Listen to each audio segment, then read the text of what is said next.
আমরা একটা সোশ্যাল এক্সপেরিমেন্টের জন্য সাজিদা ফাউন্ডেশনের ৬ জন কর্মীকে একই ধাঁধা জিজ্ঞেস করে তাদের প্রতিক্রিয়া ক্যামেরাবন্দি করি।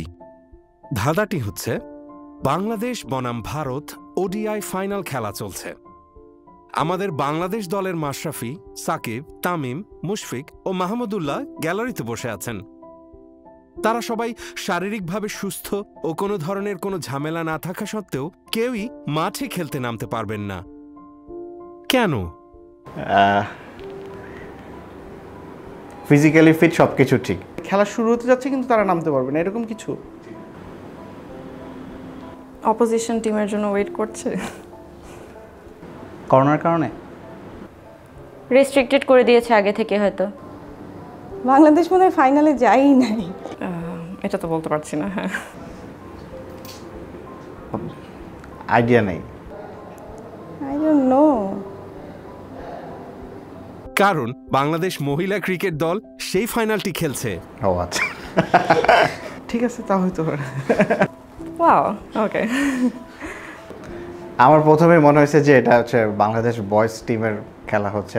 আমরা যেহেতু ওই সময় মেল ক্রিকেটারদের বেশি খেলা দেখতাম, যে কারণে ওইটা আমি কনসিডার করতে পারি নাই। আমরা আসলে ভাবতে পারি না যে আসলে নারী টিমও আসলে আমাদের মেন্স টিমের সাথে সাথে নারী টিমও আসলে ওয়ার্ল্ড কাপ জিততে পারে। জেনারেল পিপলের মাথায় ওটাই আসা উচিত যে দুইটা টিম আছে, so I should ask first which cricket team.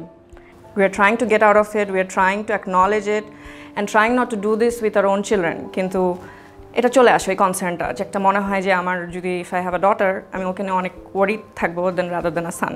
আর হ্যাঁ, মনে হয় আমি ভাবতাম খুব প্রোগ্রেসিভ, কিন্তু এখন মনে হচ্ছে যে না, আর একটু আমাকে ভাবতে হবে।